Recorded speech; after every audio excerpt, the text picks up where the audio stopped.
Hey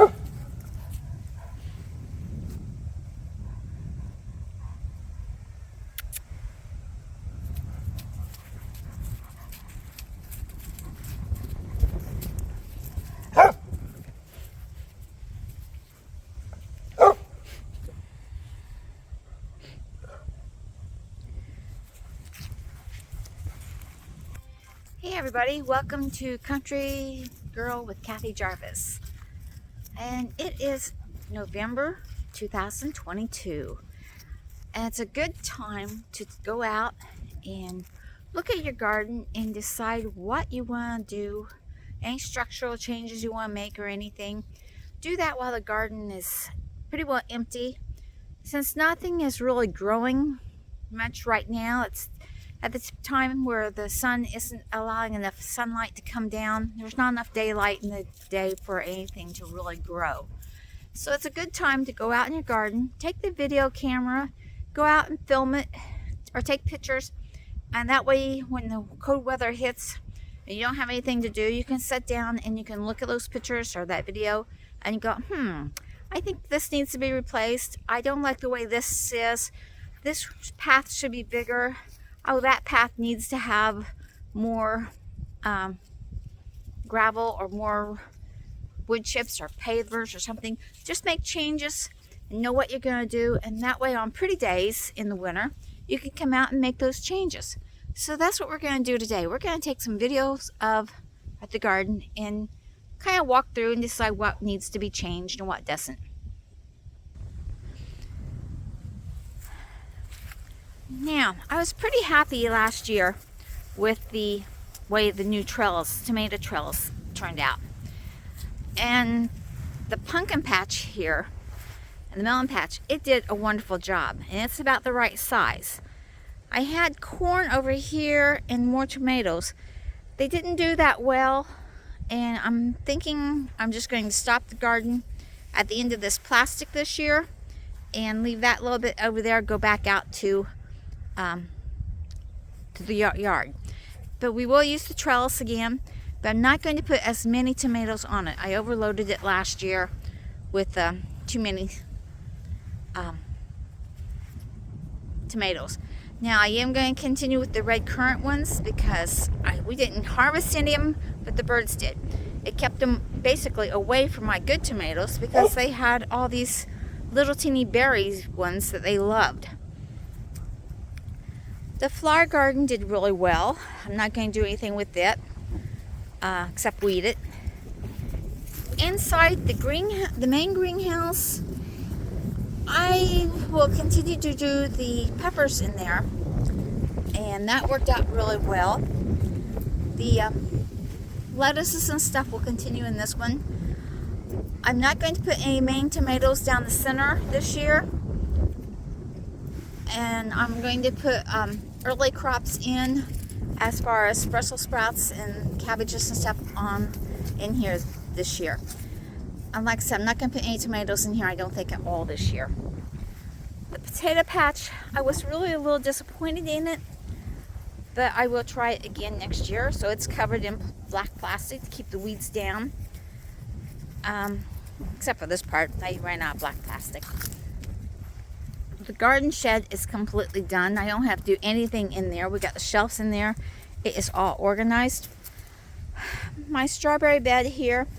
As you can see, the bricks, the concrete blocks, have kind of gone up and down. I really would like to change those out if I could. This old greenhouse, it fell, the cover came off of it. So we're going to move it and put it somewhere else.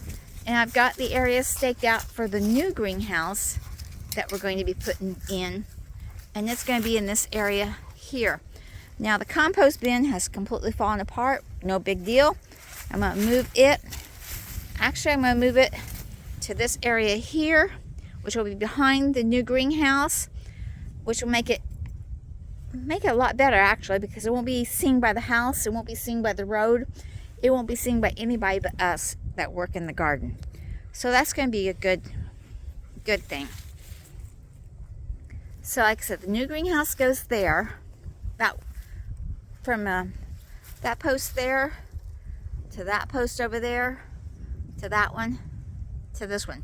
So it's going to end right about here. We're lined up with this one, which means the compost bins will be in front. So that's going to be great.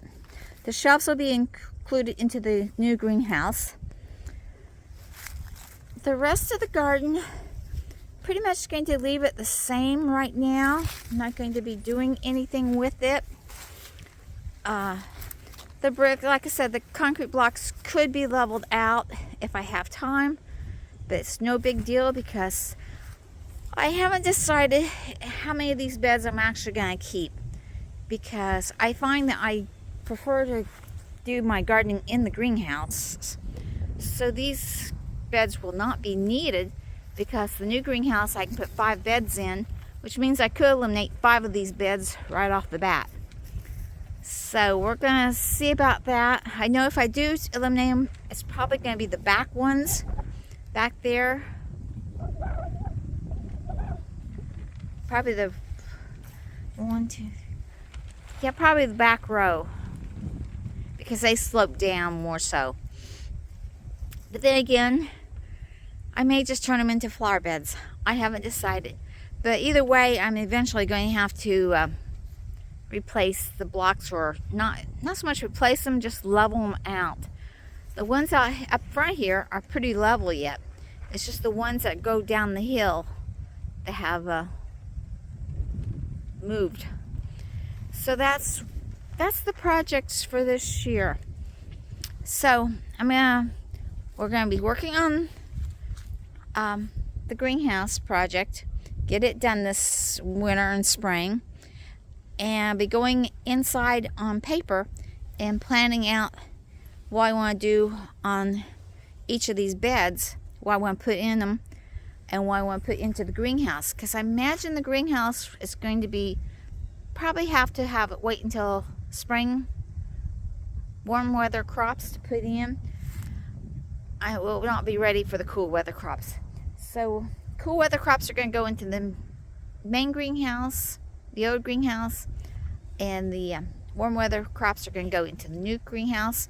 Anything that needs to have insects to pollinate them will stay out into the outside garden, and that will include things like the zucchini and the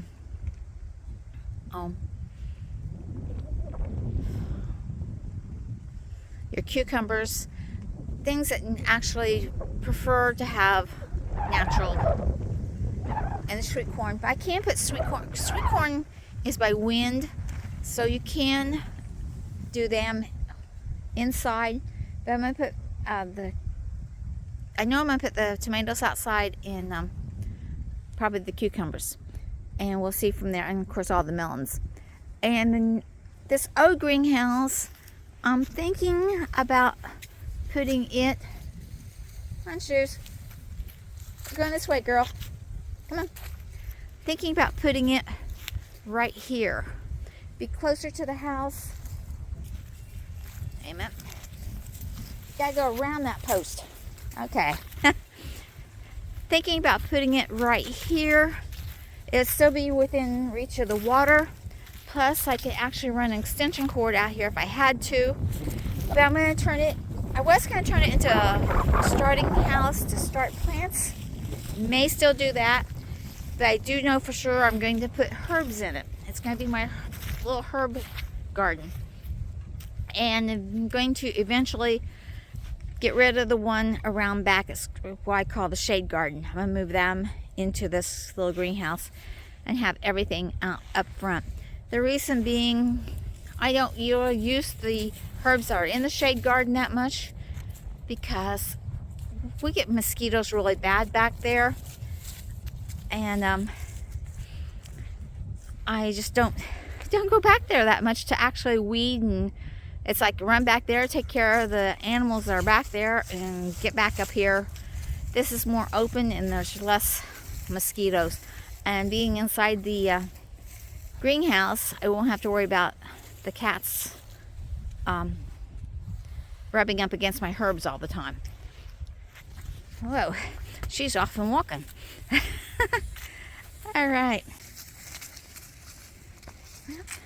So I hope you've enjoyed the video. I hope you have a good season. Make sure to go through your seeds and decide what ones you need. Plan out your garden so you can buy your seeds now before they get sold out or before they go up in price. They are going up in price. I just got a catalog the other day. They had raised each one of their packs by at least 80 some odd cents. Some of them even as high as $1 more. So the seeds are increasing in price. So if you can find a good deal on your seeds, figure out what you need now and get them bought. So remember, dream big, follow that dream, share, subscribe, and like, and I'll see you in the next video. Bye everybody.